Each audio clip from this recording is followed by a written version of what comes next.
The magnitude of the minute. Listen to the end so that you can get a promotional code that will allow you access to this book.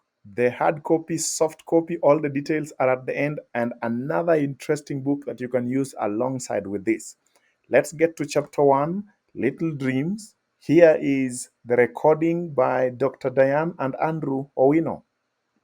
Where there is no vision, the people perish. Albert Einstein, a name synonymous with genius, once had a dream that would forever change our understanding of the universe. As a young man, Albert Einstein dreamed that he was sledding down a steep mountainside going so fast that eventually he approached the speed of light. As this moment, the stars in his dream changed their appearance in relation to him. He awoke and meditated on this idea, soon formulating what would become one of the most famous scientific theories in the history of mankind, the theory of relativity. Everyone should frame life so that at some future hour, fact and his dreaming meet. A little boy on one occasion dreamt that they were harvesting wheat with his brothers. As the custom was, each would put the wheat in sheaves on the farm during harvesting. In the dream, Joseph saw the brothers' sheaves bowing to his sheaves. This must have excited him. In his heart there existed a desire to be a leader in his home. Perhaps he had seen how things were run by his brothers, and he thought there was something he could teach them to do differently. He had a natural desire to lead, to give direction. In his innocence, perhaps he thought his brothers would welcome his dream and encourage him. He quickly ran to them and narrated his dream. Much to his disappointment, he was met with great opposition. The brothers thought it very arrogant of him that he could imagine leading people who were older than he was. They ridiculed him and laughed at his desires. He shuddered. He walked away in disappointment after his family trashed his dream instead of encouraging him. A new day came, and a flicker of hope was burning in his heart. He was still nursing the dream of being great in the world and great in his family. That night, he had another dream. He dreamt that the sun and the moon and 11 stars obeyed him. The sun and the moon represented his father and mother, and 11 stars represented his siblings. This time he made sure to tell this dream in the presence of his father and mother, hoping that perhaps he would be encouraged. A ball of hot hurt was forced down his throat. His father also stood with his brothers and condemned his dreams. How dare he harbor such dreams in his heart? Who did he think he was? The hobbies. This is often the case for many young people growing up. God has put a dream in everyone's heart. From a young age, every child has a liking for something. They have a natural inclination to doing something. In childhood, every little child has little unadulterated dreams sometimes of things that have never been done or nobody has ever thought of doing. Some may seem outrageous.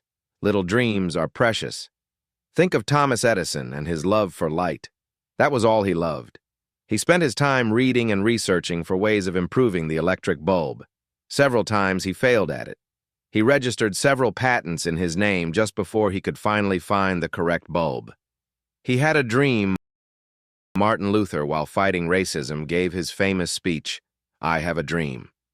Many years later, the fulfillment of his dream came in the form of an African-American president, Barack Obama.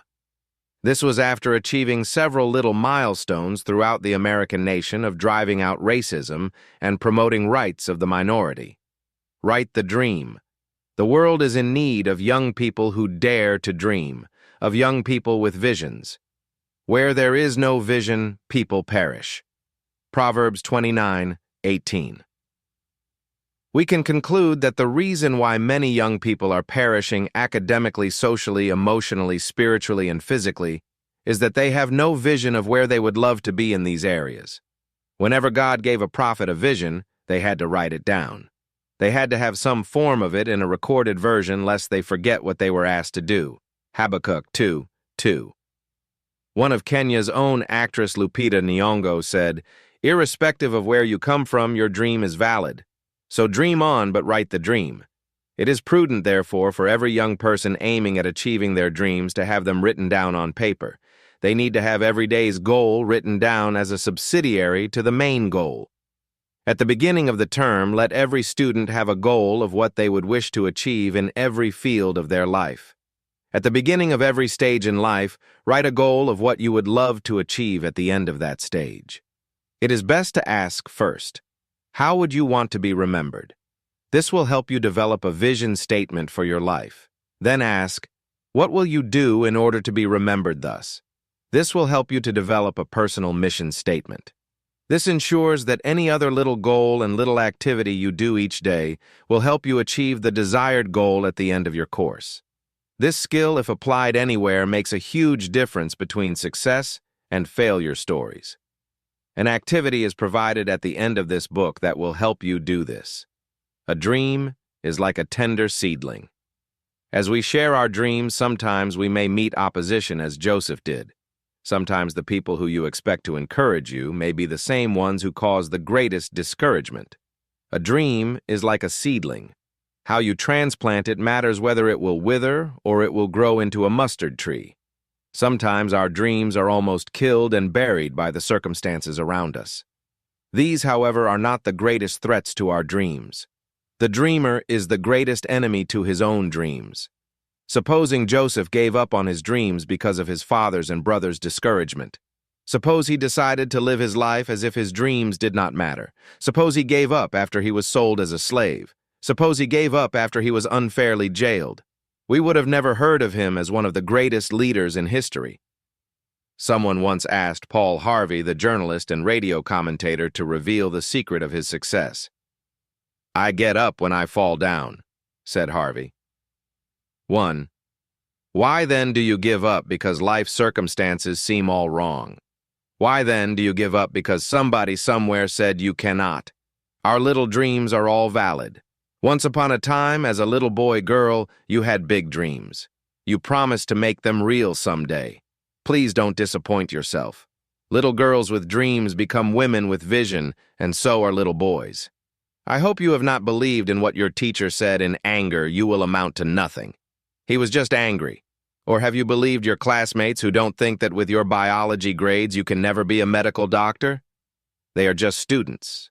You are the dreamer. From dream to vision, little dreams matter. You can only rise as far as the height of your dream. You can only sink as deep as your fears. You can only expand as wide as the conception of your dreams. You can only see as far and as wide as the visual field of your vision. One of the birds with the greatest vision is an eagle. The sight of an eagle is not just for seeing, but also visionary. They are able to spot their prey at a far distance off. Eagles have very sharp, powerful binocular vision. They can see objects as far as 8 kilometers away and estimate correctly their position. They can focus and see farther than normal sight. Sight is the ability to see things as they are. Vision is the ability to see things as they could become. Vision is a strong driving force formed in mental images and supplied by a strong desire to bring it to reality. It is not seeing the status quo, but it is adding quo to the status. Where do you see yourself in a decade's time? That may sound far, but how about a year's time? What is your dream? The greatest tragedy would be to have a sight with no vision. Little dreams matter. What is yours? Before you enjoy the interesting little story feature on the next page, take time to complete Activity 1 at the end of the book and see how you could rekindle and realize your little dreams. Little Dream Story, Kalpana Chawla was in charge of more than a dozen experiments on board the Columbia, but she was in love with the poetry of space travel as much as the science. "In the pre-sleep period, when you're looking out the window, you're floating," she said, describing her one previous trip in space. "The Nile River looks like a lifeline in the Sahara. Earth is very beautiful. I wish everyone could see it." Her dreams of space travel started early. As a rugged tomboy running around in jeans and old t-shirts, she would lie in her family's courtyard on summer nights, staring into the sky and dreaming of the day when she could afford to own a telescope. Chawla immigrated to America from India in the 1980s. After earning a degree in aerospace engineering from the University of Texas and an advanced degree from the University of Colorado, she was hired at NASA's Ames Research Center. In 1994, she was selected by NASA as an astronaut trainee, and on her first trip into space in 1997, she traveled more than 6.5 million miles. But she never forgot the kids back home. Since 1998, she and her husband had sponsored students from the school where she studied as a child. They never forgot her either. On Saturday night in Karnal, India, a celebration was planned at her old school to watch the Columbia land. One student stood stunned, tears running down her cheeks, clutching autographed pictures of Chawla and the other Columbia astronauts. "She told us to dream," the student said. "She loved us so much."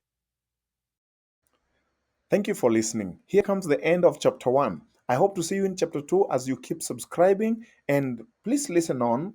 Before you leave, you want to do the things of chapter 1. That's how the book will help you. So in the next section, I'll show you why goal setting, how goal setting is done, and you can use the 2 complementary books mentioned. One book is given on a discount if you listen to the end, as you have always listened to. Isn't this a great book?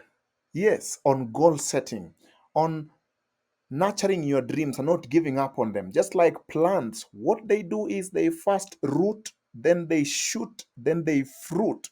Why don't you work on becoming the competence? Why don't you look at the person you could become? Look for goals that make you become a good person in the process of achieving them and when you have achieved them. Then what are the objectives you're going to do every day? The conduct of every day. So apart from competence, there is conduct, 2 things. Then the third one is, of course, the consequence, the things you have as a result. Let's get goal setting going. These 2 books are used complementarily. You can get one today. Just listen on. You can't read the magnitude of the minute alone without the jailbreak, because jailbreak helps you to monitor. The magnitude of the minute helps you to instill the disciplines to start them going. And so head on to dandandy.com, and I'm going to drop in something that you're going to use to get the book at a discount. This book will retail at 1,000 Kenya shillings. If you get the hard copy, you can call me directly. If you are around Nairobi and Kenya, the number on your screen will reach to me and I will deliver you a book. But that won't have a discount. But if you want the soft copy, head on to dandy.com and I will give you a coupon just because you listen to the end. MOM123 exclamation mark. Check it on your screen. Read on. I hope you have subscribed and that chapter 2 is coming with another great discount. See you and thank you.